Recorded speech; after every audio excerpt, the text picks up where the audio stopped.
যদি অপব্যবহার ক্ষমতা করতো নোয়াখালীর লোকে, তাহলে বিভাগ আরো আগে হয়ে যাইতো। সংসদে এমনকি অন্য অন্য ইয়াতে যদি আমরা যদি আঙ্গালারা যদি এইভাবে কারবারি করতো, ডেকজি কারবারি করতো, তাইলে ডেকজির পুরাটা ভাগ আমরা পেতাম, আমরা জলও পাইতাম না।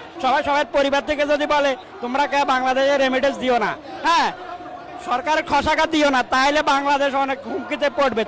দর্শক, যেমনটি দেখতে পাচ্ছেন যে সামনে একজন ভদ্রলোক আছেন যিনি একটু কষ্ট করেই এখানে এসেছেন। তিনিও মূলত নোয়াখালীতে বিভাগ দাবি করেই মূলত এখানে এসেছেন। আমরা একটু তার সাথে কথা বলবো, জানার চেষ্টা করবো কেন তিনি নোয়াখালীতে বিভাগ চাচ্ছেন, কেন আসলে নোয়াখালীতে বিভাগ চাচ্ছেন।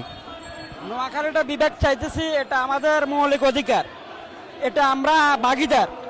এটা দেশ স্বাধীনের পত্তন ধরে আমরা নোয়াখালীতে অনেক কিছু, বাইরের অনেক জায়গাতে অনেক কিছু দিয়েছে, ঢাকা, চিটাং, চট্টগ্রাম বিভিন্নভাবে অনেকভাবে দিয়েছে, আমাদের নোয়াখালীতে কিছু দেয় নাই। তো আমাদের নোয়াখালীতে আসলে অনেক কিছু আছে, তো এইগুলো অবহেলিত। তো আমাদের আর কোনো কিছু এখন চাই না, শুধু একটাই দাবি, আমাদের মৌলিক অধিকার বিভাগ। কিন্তু আমরা যে বিভাগটা পাওয়ার উপযুক্ত আর যে বিভাগটা পাওয়ার নোয়াখালী বললাম আমরা ভাগিদার, ওই ভাগিদার হিসাবে কিন্তু আমরা আমাদের সংসদে এমনকি রাষ্ট্রে অনেকভাবে এমনকি এই দেশে অনেক অনুদান অবদান আছে। কিন্তু আমাদের জেলাটাকে ধরেন কোটিপতি জেলা হিসেবে বা লোক হিসেবে আমাদের জেলাটাকে দেখে জানে, ওই হিসাবেও আমরা ভাগিদার। আর একটা হয়েছে আমাদের এই নোয়াখালীর লোক সারা বাংলাদেশে আছে, সারা বিশ্বে আছে।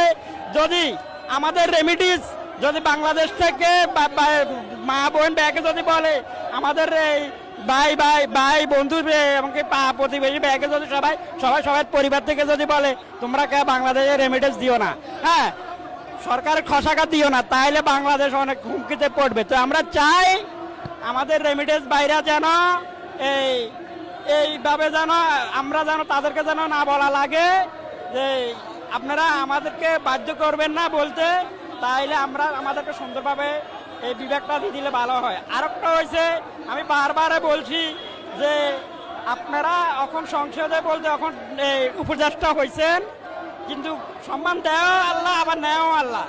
তো এমন কিছু করিয়েন না যে 1 থেকে 2 পর্যন্ত চুল পর্যন্ত ক্ষয় হয়, মুড়া মুখ নষ্ট হয়ে যায়, হ্যাঁ এমন কিছু করিয়েন না। আর ক্ষমতা সুন্দরভাবে চালানো, অপব্যবহার করিয়েন না। যদি অপব্যবহার ক্ষমতা করতো নোয়াখালীর লোকে, তাহলে বিভাগ আরো আগে হয়ে যাইতো, হইতো না।